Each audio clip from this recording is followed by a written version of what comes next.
Prise en charge pour étudiants en France. Partie demande de visa. Pour demander votre visa ou venir étudier en France, vous allez justifier votre moyen de subsistance en France auprès de votre consulat. Là, on parle d'une prise en charge.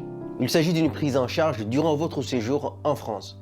C'est l'un des plus grands challenges dans la procédure de recherche de visa. Ce qui est important est d'avoir un bon stratège pour choisir une bonne prise en charge. Comment choisir un bon garant? Sinon vous risquez un refus de visa. Dans cette vidéo, je vais vous parler d'une prise en charge, soit par une personne physique qui vous donnera une prise en charge financière ou totale, ou soit vous créez vous-même un compte bloqué. Je vous dis ça après ça.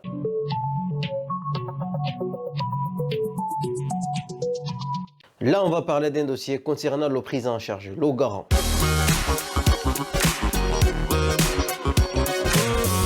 En général, il existe deux types de prise en charge. La prise en charge financière et la prise en charge totale. La prise en charge totale, vous allez avoir une prise en charge financière plus l'hébergement. Tandis que la prise en charge financière, vous allez juste avoir que le financement. Si vous choisissez cette solution de garant, voici l'astuce. Il faudra donner un garant avec un beau salaire. Un exemple, un garant célibataire, elle doit au moins avoir 1900 € net par mois. Voici comment ça se calcule les revenus d'un garant pour avoir une bonne prise en charge. Le garant, il doit avoir 1200. Qu'on va rajouter l'étudiant qu'il a pris en charge. Donc c'est 615 € chaque mois. On va rajouter pour chaque membre de sa famille 150 €. Si on prend un garant qui vit tout seul, le garant doit avoir 1204 pour lui et puis pour l'étudiant 615 €. Donc si on fait l'addition, vous allez voir que vous êtes aux alentours de 1819 €. Donc ça c'est un garant qui est célibataire. Il lui faut 1819 € net par mois. Je mets l'accent sur les 615 € que réclame le consulat. Un relevé bancaire, une attestation de prise à charge légalisée auprès de la mairie, les 3 derniers bulletins de salaire, ce contrat et le justificatif de domicile.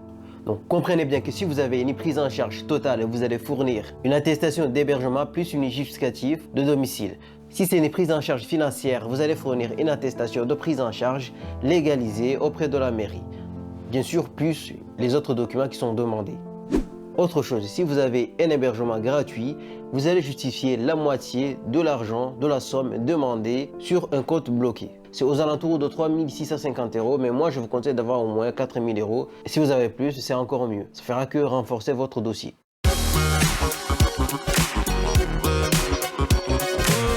Si vous n'avez pas une prise en charge physique, vous n'avez pas trouvé une personne pour vous prendre en charge, là vous aurez besoin d'un compte bloqué de 7380 €. Encore une fois, ça c'est le minimum. Si vous avez plus, vous pouvez toujours mettre plus. Vous allez créer un compte bloqué à votre propre nom.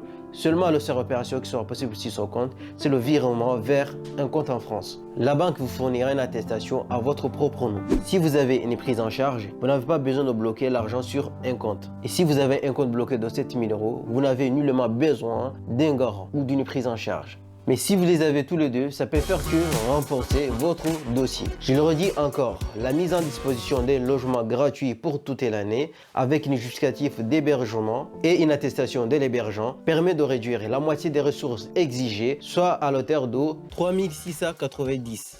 Il y a une possibilité de prendre 2 garants.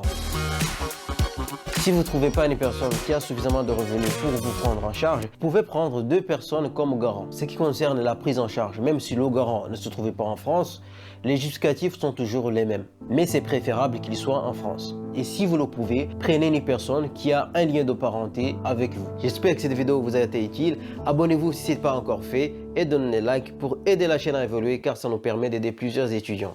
Si vous voulez regarder d'autres vidéos comme celui-ci, je vous invite à regarder la vidéo suivante. Je vous dis à très bientôt dans la prochaine vidéo.